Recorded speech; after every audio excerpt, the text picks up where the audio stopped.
And we start all new at 5 with a massive crowd outside the Arizona State Capitol today. Now, we have seen several rallies and protests recently surrounding the election results, but today, about 1,000 people there to voice their right to bear arms. ABC 15's Nicole Valdez out there today talking with protesters and getting a pulse on how these public displays have changed since the U.S. Capitol attacks on January 6th.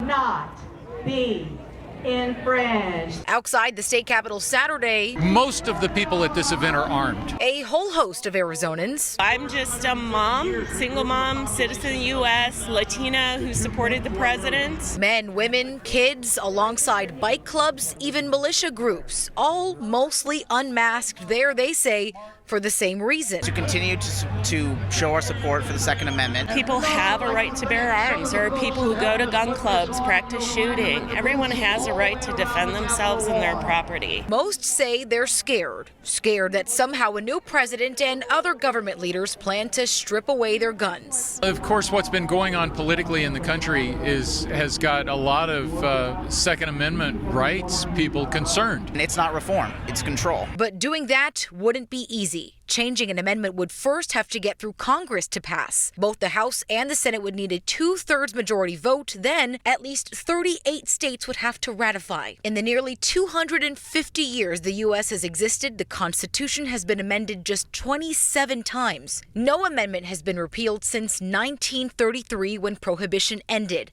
The framers purposely made it very difficult to change, and restrictions to gun laws are extremely hard to pass in a nation with a heavily armed civilian population. Still, many here unwavering in their beliefs. It's one of the reasons I'm out here today, because I know those feelings of concern for their Second Amendment, their constitutional rights, are starting to bubble over. Sheriff Mark Lamb, a respected voice among those who say they don't trust many elected leaders.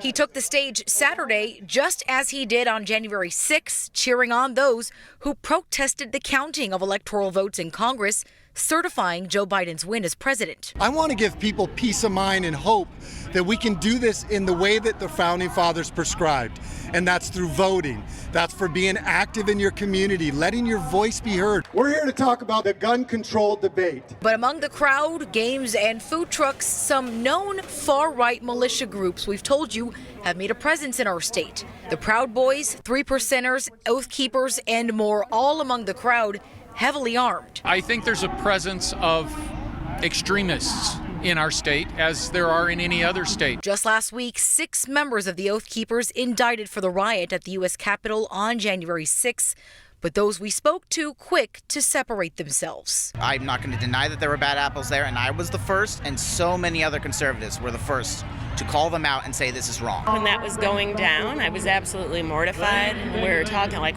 what in the world is going on? At the state capitol, Nicole Valdez, ABC 15, Arizona.